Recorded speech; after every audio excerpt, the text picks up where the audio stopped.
definitive 365 cut. These are the meaningless ramblings of a Scottish redone whore and a pissy ex-video store clerk. Their ongoing mission is to set right the movie wrongs. They're gonna need a bigger podcast.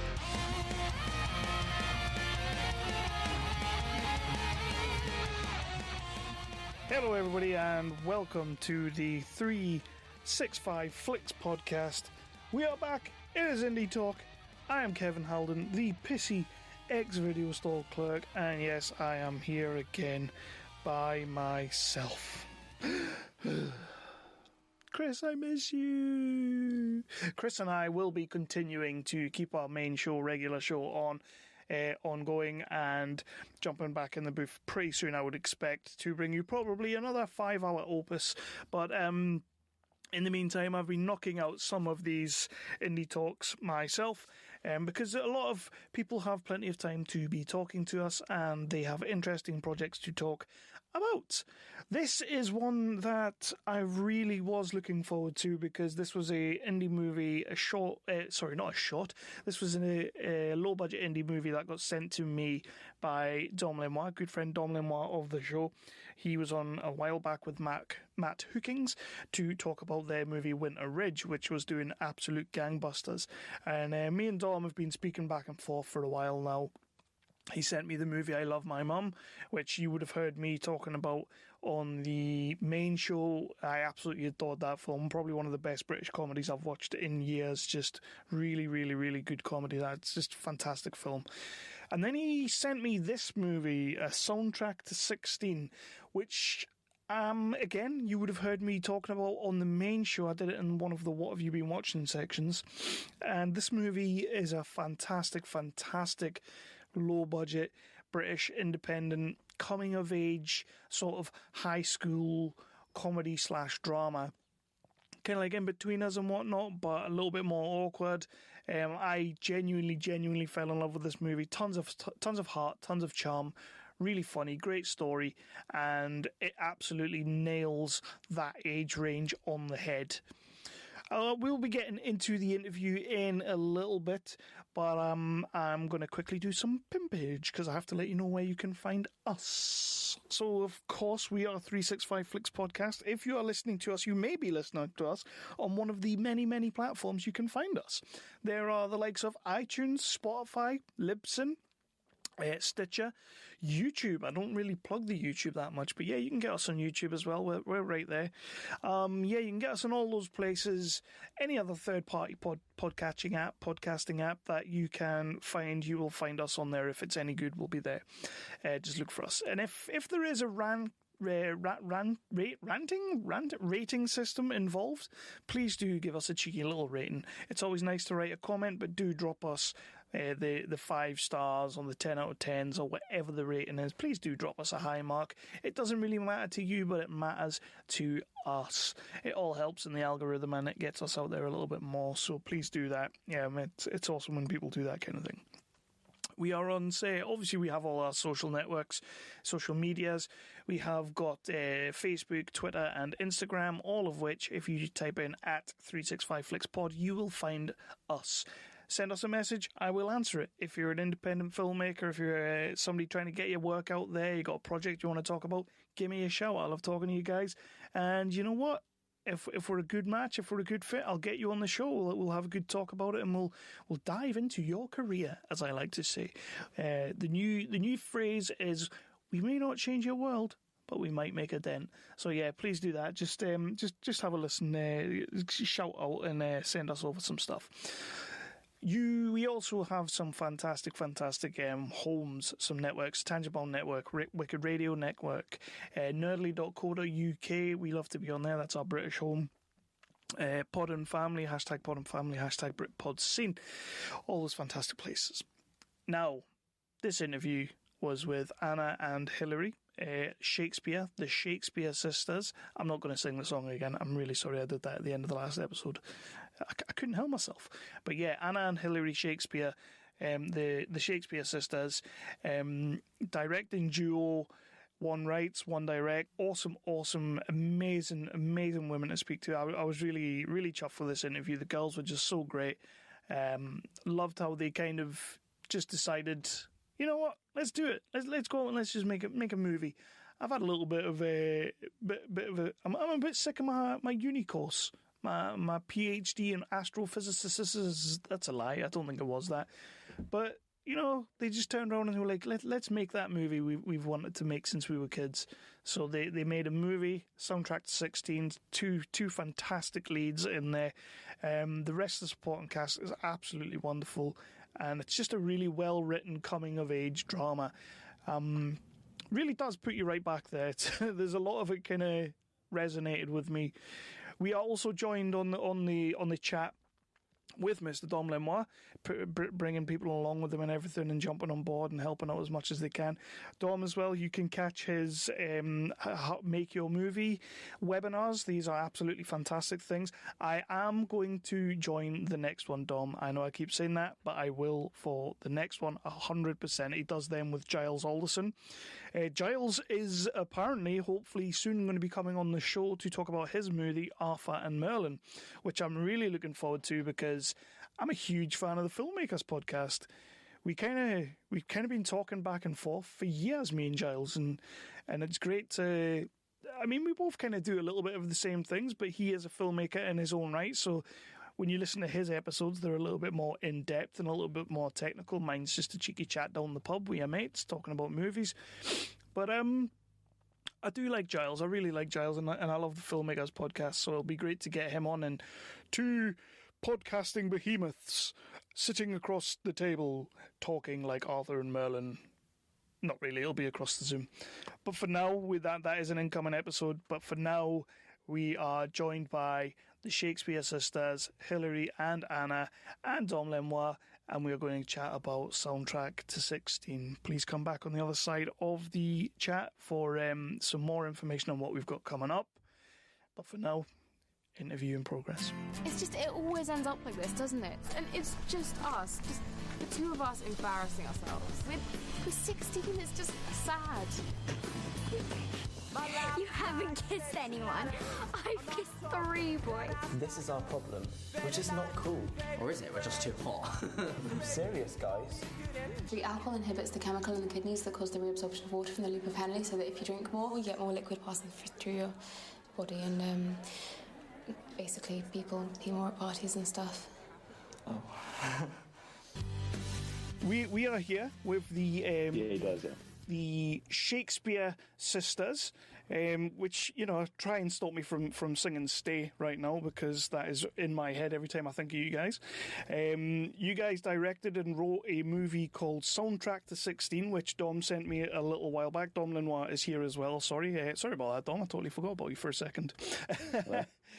Dom Lenoir is here as well. He sent me this film a wee while ago, and I was absolutely charmed by this film. It's just a ton of heart. It's a great little movie. I reviewed it on our main show a little while back when I first watched it. Just genuinely loved it. So it's great to get you guys on. How are you doing, Anna and Hilary? Great, yeah, great to have you as well. Yeah. Yeah, it's good to have you on. This is one of those movies that when I got sent it, you know, sometimes you get sent some not overly amazing stuff, to be perfectly honest. And when I got sent this one, straight away I was like, coming of age, my bag, Soundtrack 16, quite like the sound of this. Put it on, loved it. Absolutely brilliant film, and I think you guys have done a fantastic job with this. So getting you on today is it's great to finally get to speak to you. So, yeah, the movie is currently out on streaming platforms. You can get it on the likes of Google Play, YouTube, and Amazon Prime. I would say it's a low-budget, British indie coming-of-age debut, absolutely bursting, as I said before, with charm and heart. It's a movie that pulls you out of the moment in time that we're in right now, which is fantastic, and plonks you smack dab in the middle of your teenage years when everything was, the end of the world. When really it wasn't, but we've all been there.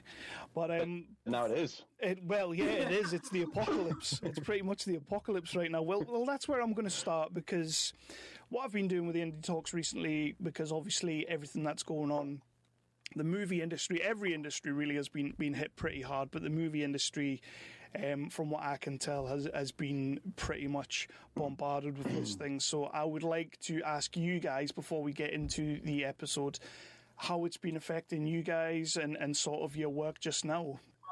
Was just pretty badly affected by it. Yeah, we were affected right at the start because we just started doing the cinema run, which we were doing with Dom, and that we got 2 screenings in that were going really well, and we thought, oh, this is a great kickoff, we'll have all the rest of the screenings, but then obviously they had to get stopped immediately, so that was pretty sad. Took us a while to get over. Yeah. But then, yeah, I mean, I guess I'm still mourning. I did see that on the Facebook as well. You were posting like your interviews with the cast and everything at the screenings. It was great to see. So I can understand why that would be so frustrating for you. Yeah, it was on the day of the last screening. Like, it was basically the days that cinemas were shutting down. It was like right before then. So I think it was the first day that there was the advice to not go to cinema, and we couldn't cancel the thing because it was already happening. It was literally like we were on the way to cinema, so we were like, yeah, well, this is it then, isn't it? And people that did come, we were like, this is really it. They were all like, last fun ever, and then it was. And it was quite. I suppose it was quite a difficult situation, really, because on the one hand, you were sort of being given advice, not to close businesses, and then at the same time you've invested like a lot of money and time into promoting a film. So it was I think we sort of finished it at the right time, and we still got to have a sort of a really good premiere before everything sort of turned into chaos. Yeah, we were really lucky we got that premiere, I guess. I always think at least that was a really nice. And that was like before things were really bad, because we got to have like a lot of people to that, which was really nice. It felt a bit like when movies, you're like sliding through the door before it shuts. Like, I was looking at each screening, it's like, if we could just make it to that one before the door shuts. But yeah. And is that what prompted to get out on the streaming platforms, or was that always the plan anyway, or did that just kind of push it forward a little bit? Yeah, pushed it forward. It was, the original, so it was the plan that was kind of why, we actually had the release date first, and then we organised the cinema stuff to come like in the lead up to it. I think the only thing we pushed through was the pre-sales. Did we not push the whole thing earlier? No. Maybe not. Maybe it was just pre-sales. Yeah, we had the pre-sales earlier just so that we could I don't know, like we had all the marketing that we were doing for our thing, so we were like, at least we can push people somewhere with this marketing pre-sales. But I think we couldn't change the date by then because it was already sort of in motion. Yeah, but yeah. And a quick one, Dom, you've been keeping yourself busy with the Make Your Film courses and everything. I've been seeing them floating about. Yeah, I mean, they've been going well. We took the event that we sort of run in London online, and we're on the 4th one coming up on the 9th of July. And it's good. It's a slightly different format. It is different not having sort of a live audience, but it's still kind of useful to find different advice. And we've been kind of trying to get lots of information from industry organisations, like Screen Skills, Directors UK, about what the sort of landscape of film is changing into. And it seems like people are sort of getting back into filming. I've seen camera teams sort of up and running now. There's advice on training for sort of COVID-related hygiene that you can get on set. I think the issue now is still insurance for indie productions, but there are people that have been doing stuff, and I think it is starting to open up now. So that's good news. It's mad, like and girls yourselves as directors as well. How do you see? I mean, it's all conjecture right now. We don't really know what's going to happen, but how do you see movies pushing forward in a socially distant world? Yeah, I mean, I also wonder about like indie film, especially with like you were saying, Dom, like all the new rules. Like, it's going to be harder for. I mean, that's like easier for bigger budget films, but in the small ones, we like 10 people sleep in one room while we're filming here. When we were filming our second film, we had like kind of like a bit of a one in the house we call like the frat house, so like all the boys were sleeping, and then like we could never do that now. Like, that's such a different vibe. So I think it's going to be really hard. Yeah, I think we're kind of lucky that we weren't about to shoot. I know people that were that had to just completely apart from the cinema stuff, like we're kind of in a stage where we were doing kind of promotion and pre-production, so it's not like, developing stuff. So it's not really like we were about to shoot, but that would be the hardest hitting thing. Yeah. And out of the three of you, who has written a pandemic movie? Because I think we are going to be inundated with these bad boys. No, I've deliberately avoided it because I think there's going to be a lot of. I mean, I've got a lot of respect for people that sort of put out work, adapt to the situation. But for me, like I'm more like plan a movie, for a while in advance, and it's something that takes a lot of sort of time and preparation into. So I'm thinking more, the next year just is a delay rather than replanning my, and trying to create a project for the now sort of thing. That's kind of my approach. Yeah, me too. And I think also like, I don't know, we're normally into feel-good films anyway, but I think even more so, I just want to retreat into a world that's like nice, away from this one. So the things we're writing are kind of more like feel-good, happy things to try and have a world to escape to. That's what's been quite interesting in this whole thing, because normally I'll watch anything and everything, but I will say that during this time when I've been choosing my viewing, it's been more upbeat stuff. It's been more, I don't want to be watching that right now. I'm just going to stay away from that. Because last thing I need is to see, what's outside the front door on my TV. So,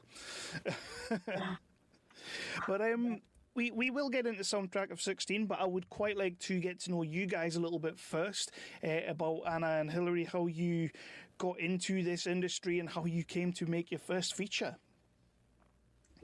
Yeah, so we kind of stumbled into it somewhat because, we kind of always wanted to do that.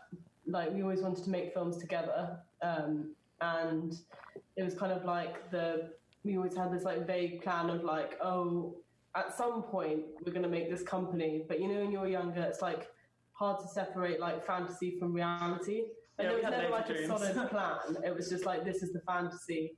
And then you didn't really like plan to get there. It was just like in a different world. Yeah, I mean, all our childhood we were making films together, but all those films weren't real films. They were just like us filming games. No, so then, they were. And then I guess I just thought, my real career is going to be physics because I studied physics.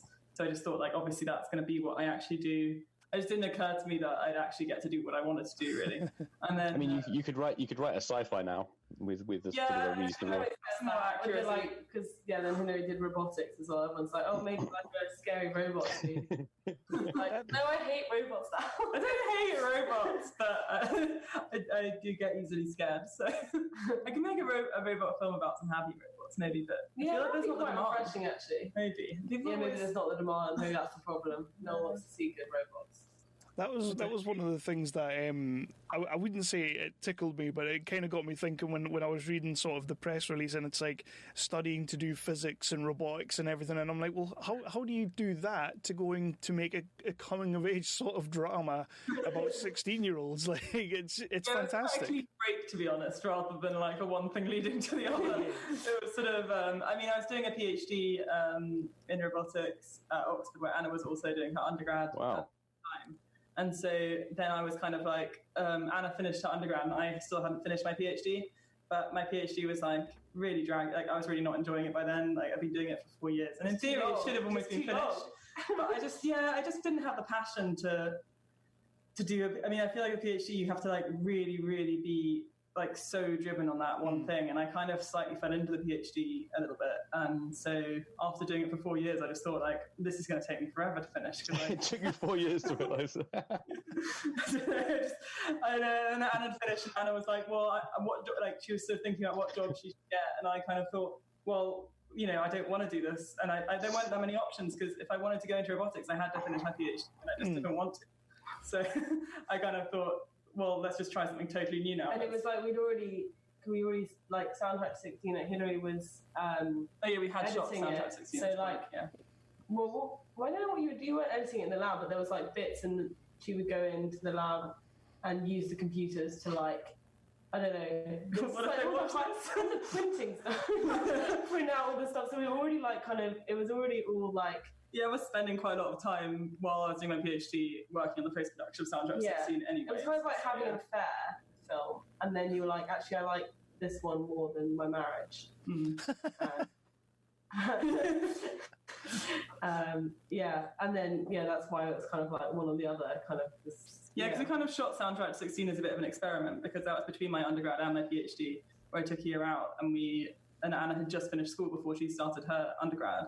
So we thought, I don't know, we just thought, let's do it for fun in a way. Like, let's try something out that's different, because I wasn't sure what I wanted to do.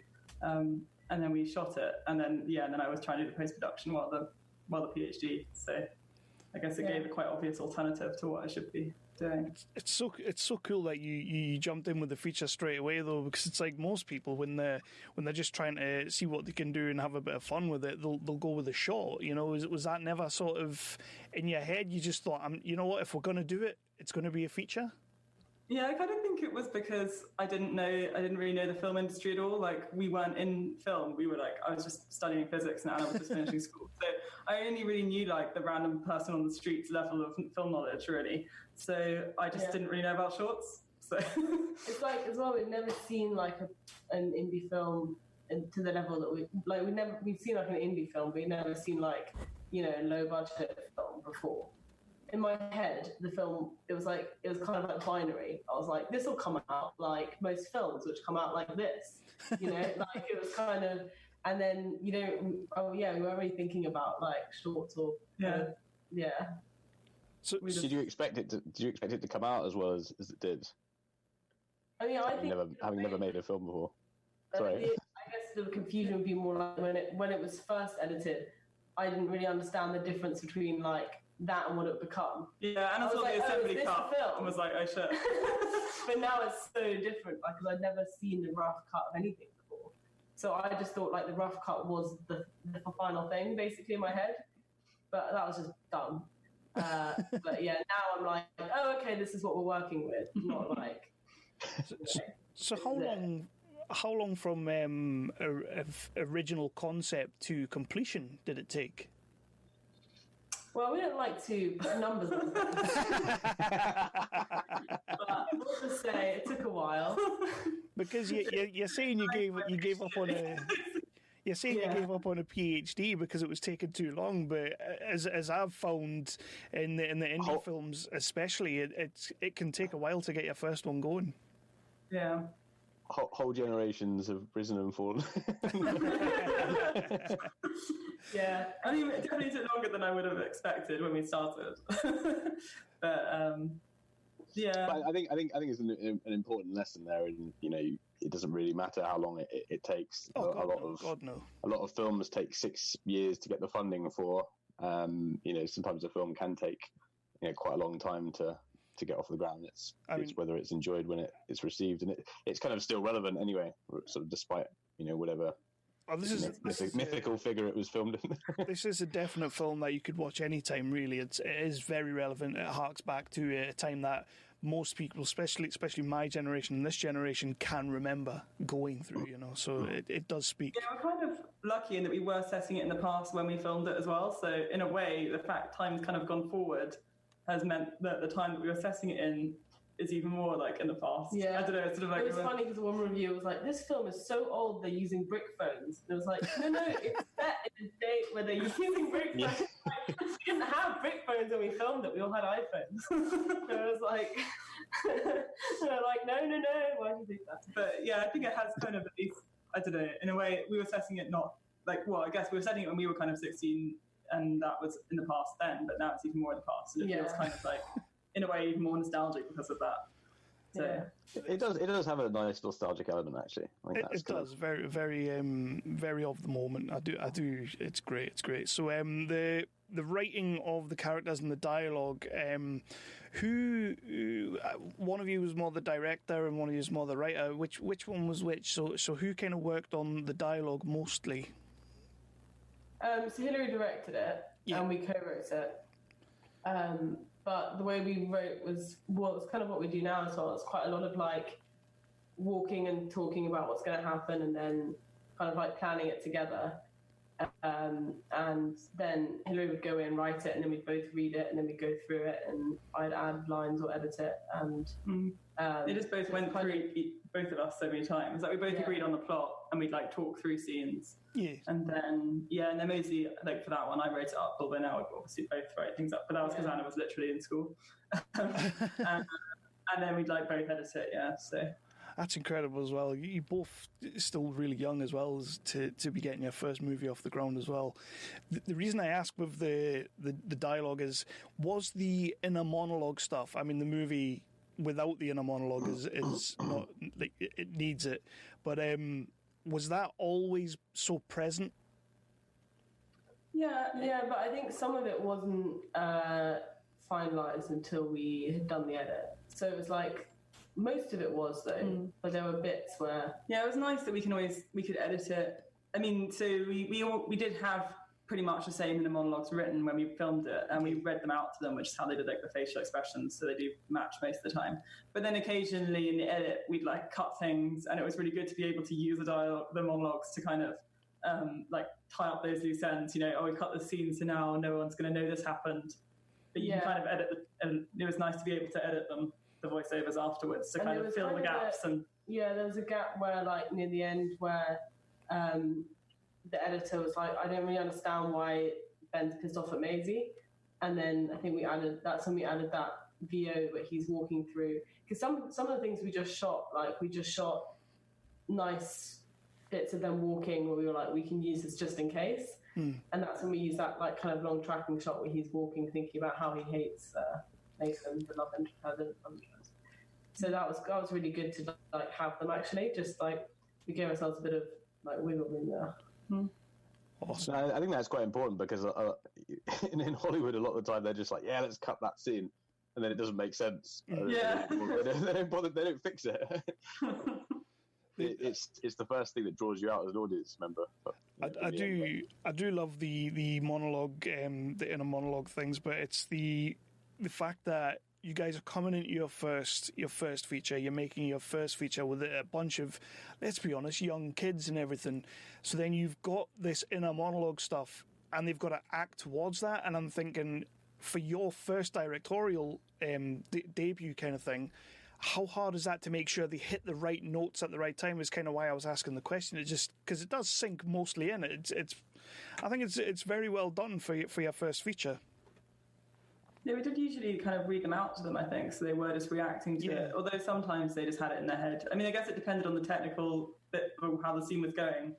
I'm pretty sure on the bus we read them. And there was like one that was quite difficult, the opening shot actually, where we were walking down Camden Passage. There's like a small kind of bit of, I don't know, road where there's loads of tourists and stuff as well.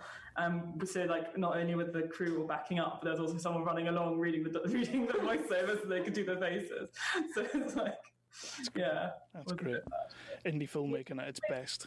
Out as well, actually. Some places we had VO, and then we thought actually you can kind of just tell from their faces what they're thinking, and they were thinking the thoughts that we'd written. We were like, you can kind of tell. Yeah, it's like this thought goes here, and now you can tell. Yeah.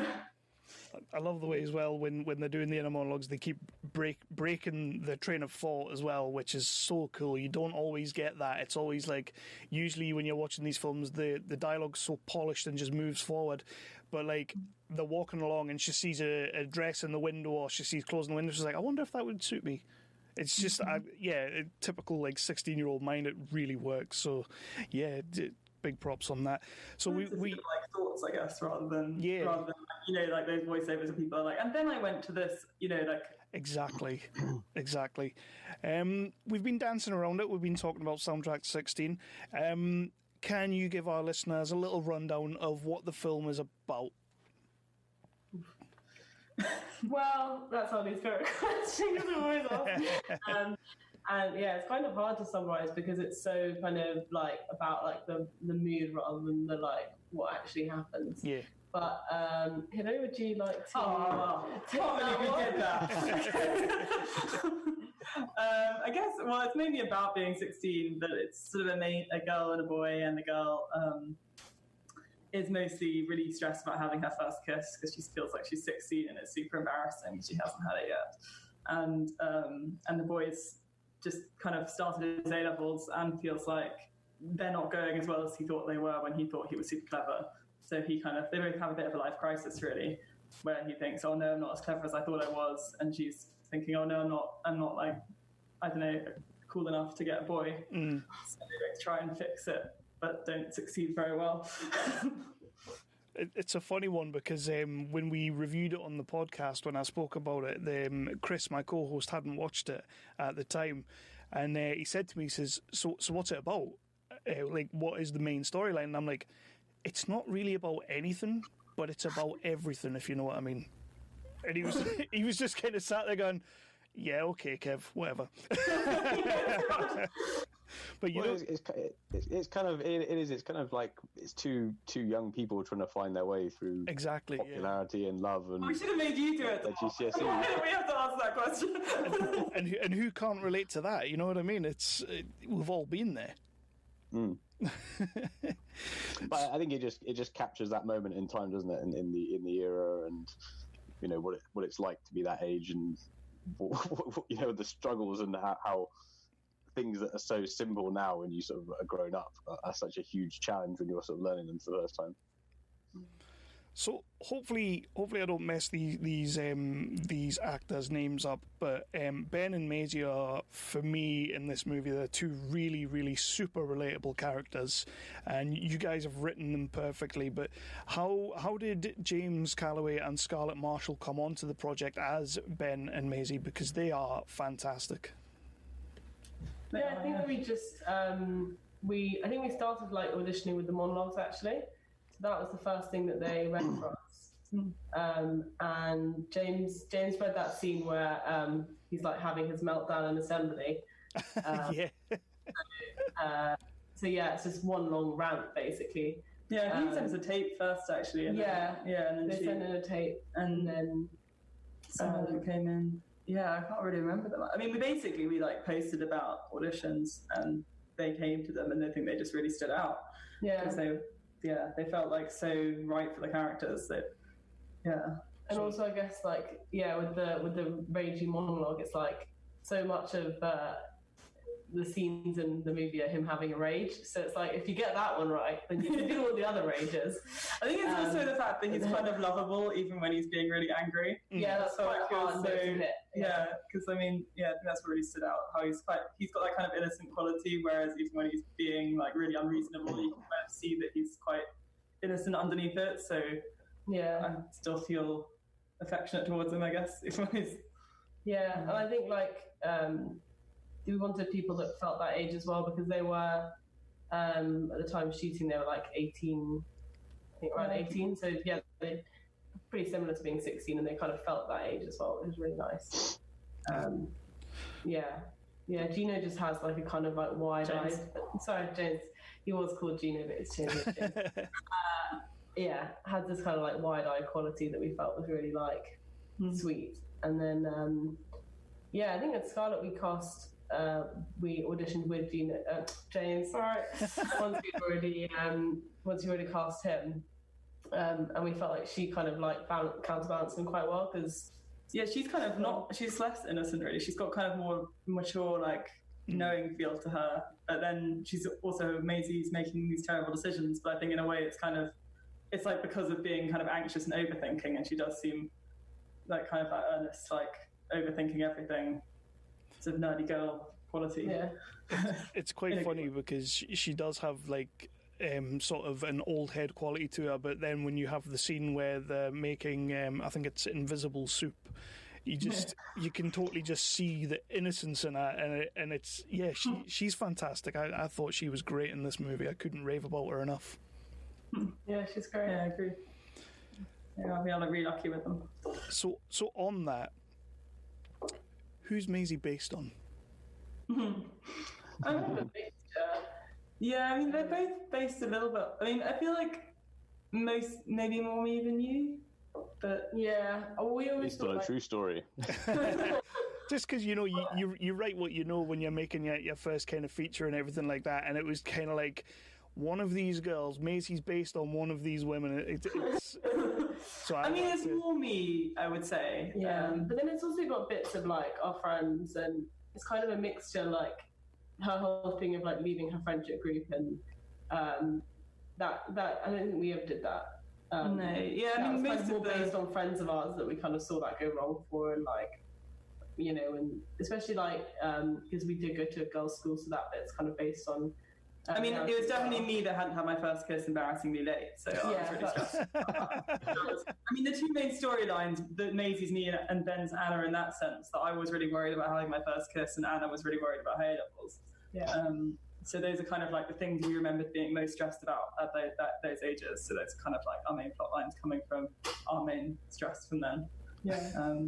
Yeah, and I mean, I also feel like now I see quite a lot. I mean, I feel like Scarlett brought a lot to Maisie. Like my vision of Maisie before we cast her was a lot more like me, but I feel like she brought a lot of herself into that. Yeah, as so well. it's kind of like a merger of like, yourself and what you've written, and then the actor kind of all merges into something. Yeah, it evolves away from me, but yeah. So yeah, originally. So I just picked up on something you said there, which is quite interesting about how you've taken little bits and pieces from other friends' kind of storylines and put them in there. Have any of your friends seen this movie and been like, "Is that me?"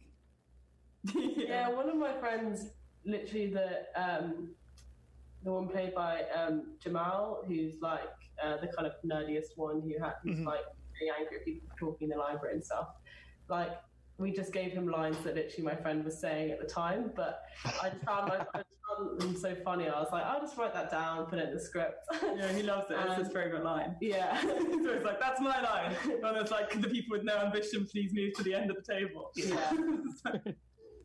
That line always gets a laugh, and then he's like, it's me.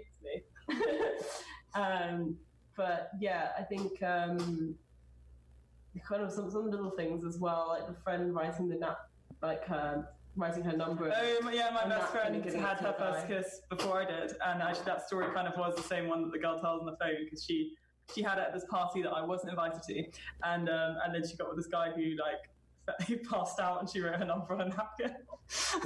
Is this a backstory to why? So much of that bit. Oh, yeah, She's just like, yeah. Is this like an amazing backstory to why you two are now so good at hosting parties? Is this like the origin story? You've got a lot of parties to make up for. Yeah. There's one other character. I do want to say first off, before I say this question, this thing here, but everybody in the film, I did really enjoy everybody in the film. The whole cast is spot on, and they all play their roles really well. But is it Jack Bull who plays the character of Ethan? For me, he absolutely steals just about every scene he's in. He's so good. How did you find someone to be as awkward as this kid? How did you find it? It's so funny because we thought, like, he was such a good actor that in our heads that was his personality. Yeah. And we kept making these comments, and we were like, it's so funny that you're just like, you are your character. And he was like, And then, like, later on, we were like, saw pictures on Facebook looking really fashionable, and we were like, oh, like, we're just thick. I just saw you act and thought you were like that good. Yeah, because he's also in our next film, Much Ado, and we always like joke about that. It's like, because you thought I was really nerdy and all. There's literally. Yeah, it was funny. Like, I think we just had like a Skype audition. With him. He was one of the last people we cast because we hadn't found someone that we felt was really right for that role. Because all the boys are kind of nerdy. We didn't want them all to be nerdy in the same way. Like, they're a nerdy group, but they've got to like be distinguishable from each other. Otherwise, they're all just sort of. So we kind of cast the rest of the group by then, but we wanted to find a fourth person that kind of offset them a bit and didn't seem like the same. And I think we just had a Skype audition with him, and we're like, I don't know, we're like, that's perfect.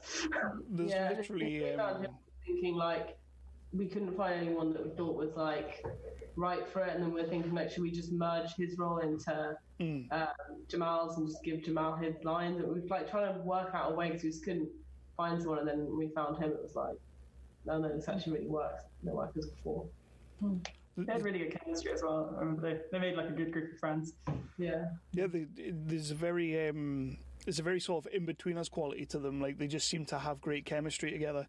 But like I say, there's just a couple of scenes where he is doing very little, if anything, and he's the one I'm watching. You know, it's sort of like the scene where Ben goes up to the boy to try and sort of get an invite to the party and everything, and I'm sitting watching Ethan in the background, Jack in the background, and he's just awkwardly standing there, and I can't take my eyes off him. I'm like, this guy is stealing these scenes, like he's not even saying anything, and so I was just had to ask how you came across him. He's a great little actor there. Yeah, he is great. I'm really glad we have him in our... He's playing an evil character in Much Ado, so that's fun to watch. Yeah. Very interesting. Next project. Very interesting. So the through line of the movie as well sort of connects the two main characters is the soundtrack to 16. It's the mixtapes, the talk of all that. And that is in a very pivotal scene in the movie, which is the nighttime bus ride. Is this something that actually happened? Because the way it's written, I felt like this has been, one of you has been through this situation. So it's actually Hilary's fantasy. And the meeting one about Your fantasy. Yeah, I know it happened. It's quite actually a girls' school thing because you don't know any boys. I mean, maybe when I think I was about 13, I made friends. The first boy I made friends with, but it was like you had these weird fantasies of where you would meet one because you're like, no, they're not. Like my family's not providing with any boys, annoyingly. I always thought like, that would be a good source. I'm like, don't you have any friends? Like your parents' friends? Don't they have any kids? That was kind of the basis of Nathan because we always thought, our parents' friends, surely. Yeah, and you're like, there's no chemistry between me and this person, but they are boys, maybe. And then it's like, and then the bus thing is like, public transport? Could I meet a boy there? And so it's kind of like a classic one. There was a boy that took the same train as me that took quite often. I saw the same boy on the same train on the way to school, and I did always think I wonder if one day this boy will talk to me. I don't even really remember what he looked like now. It's only occasion. I just happened to see him at least 10 different times, and I was like, one day, one of these times. That's class. That's class. I love that scene. It's a great little scene, and it's very, very well written. The way, the awkwardness of, oh my god, is that girl from that party? Is that boy? I know.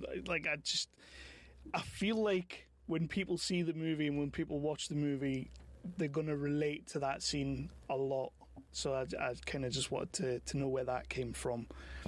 So the answer to this question may be that scene, but is there a particular scene in the movie that when you saw it up on the big screen, whether it was the writing or the performances or the way it was shot, that you thought, we've done a cracking scene here, we've done a great job?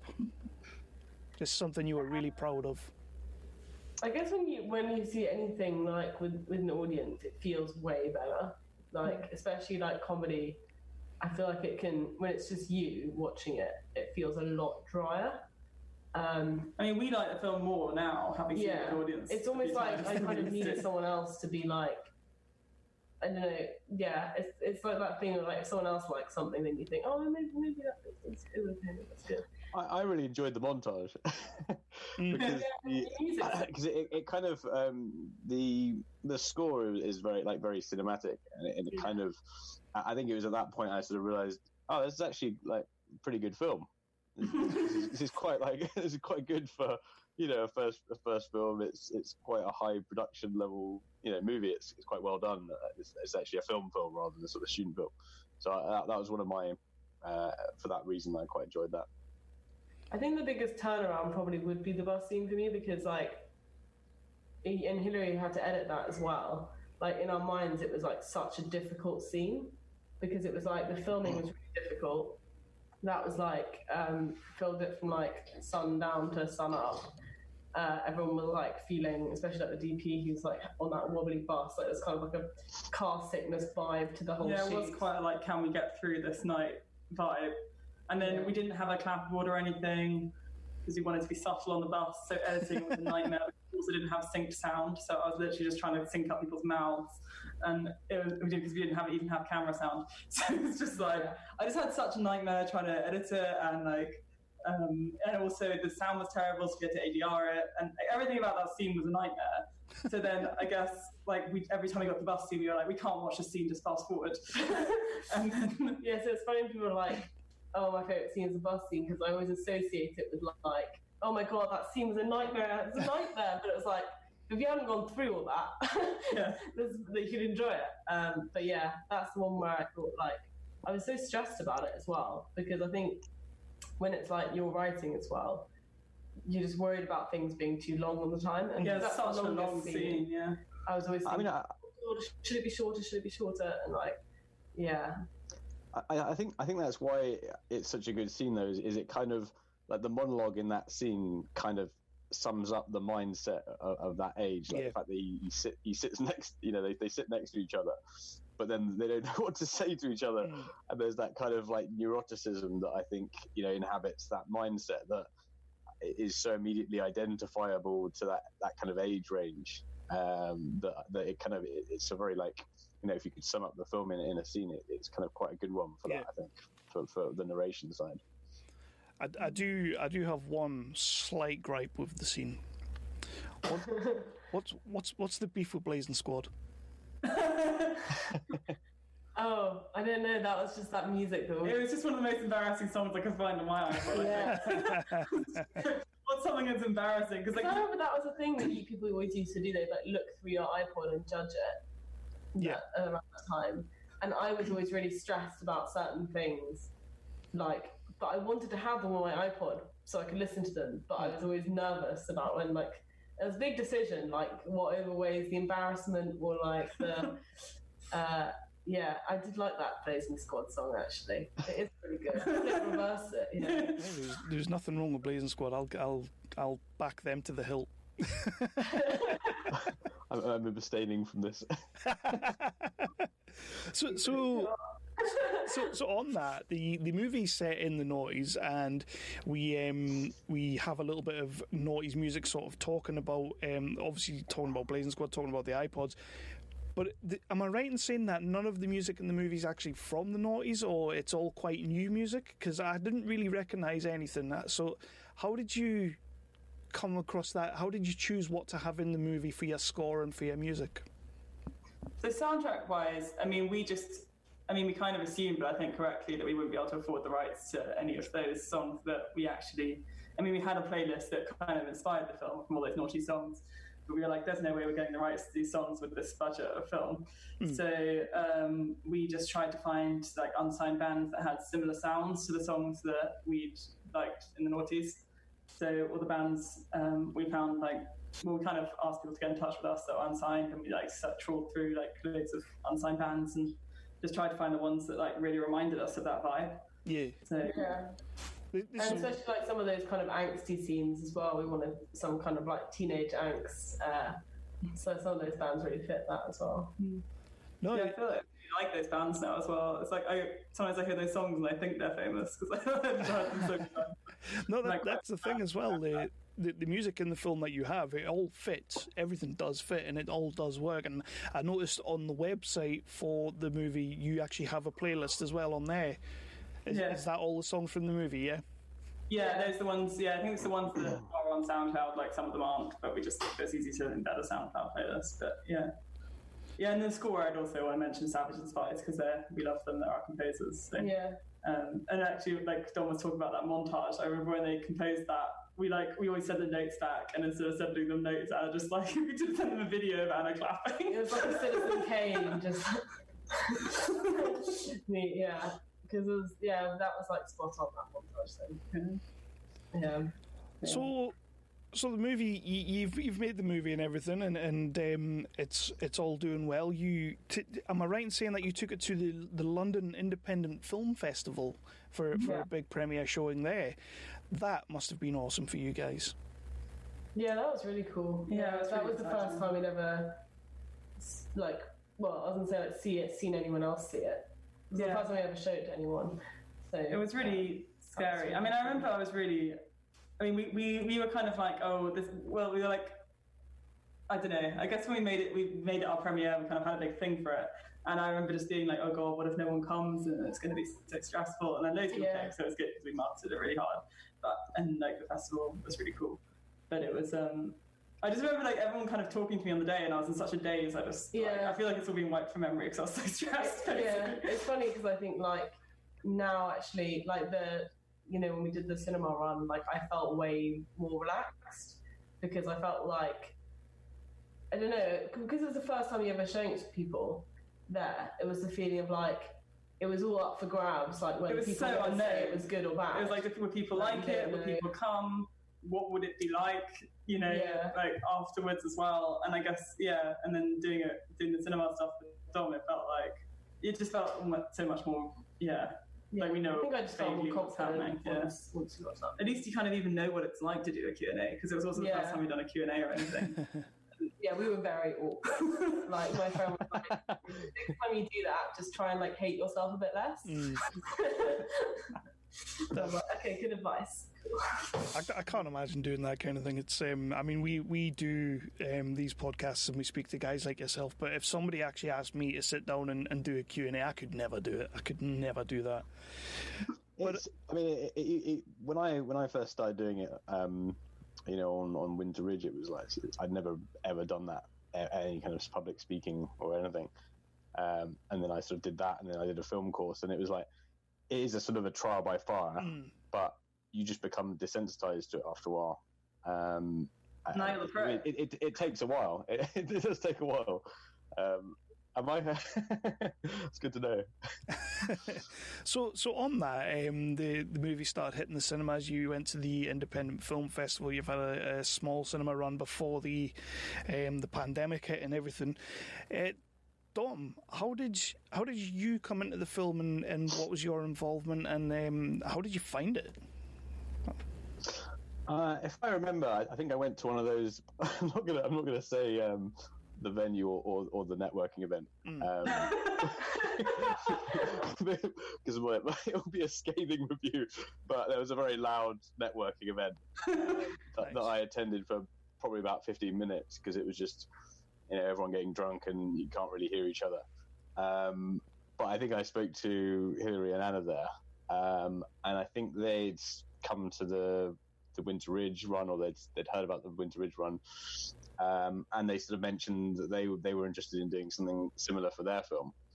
And I first of all obviously wanted to watch the film, which is kind of important if you're going to get involved in something, see if it's good. And I thought it was a very sort of charming, relatable film.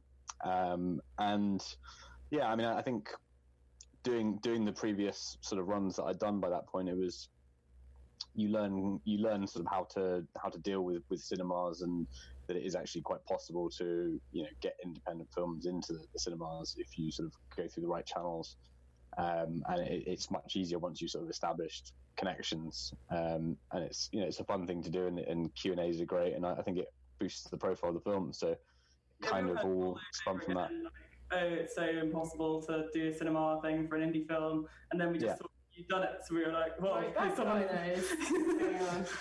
I mean, it was very, on the one hand, it was very, very difficult the first time we tried to do one with some of the places, but you find that there are, first of all, it's how you pitch yourself, and whether you've got sort of press and festival wins and stuff like that to sort of go with you and show confidence, but there are just places that will not help, and there are other ones that are quite interested in taking a punt, because if you're only screening it, I think where people go wrong is they try and screen, they try and ask for a week, in a multiplex or something, and it's not going to happen. If you ask for a single night, and you may well be guaranteeing more tickets than they would be sort of showing on a franchise film, so you kind of got to play it like that, I think. Yeah, it's always interesting to hear. It's out.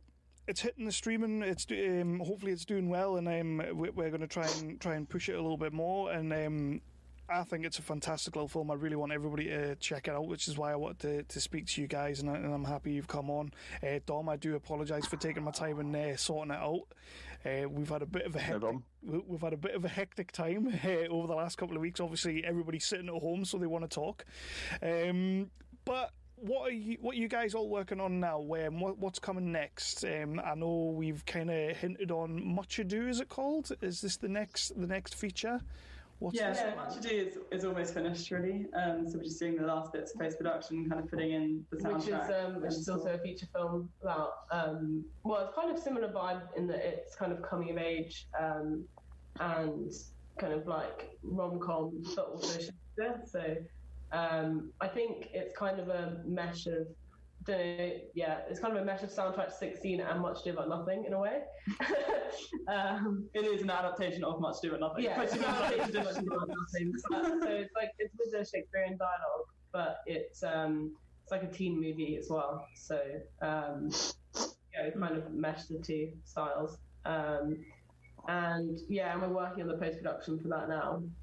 Kind of actually getting the music together, and which is always pretty fun. Yeah, that's our main thing. And obviously we're writing other stuff as well, but see where it goes. Yeah. I love it. And Dom, are you working on anything you can tell us about, or are you at the point? Yeah, I mean, I was kind of just getting stuck into basically sending out my film, the next film, when this whole thing started. So it's been a bit of a delay because it's not necessarily the kind of film where you can just shoot it in one location.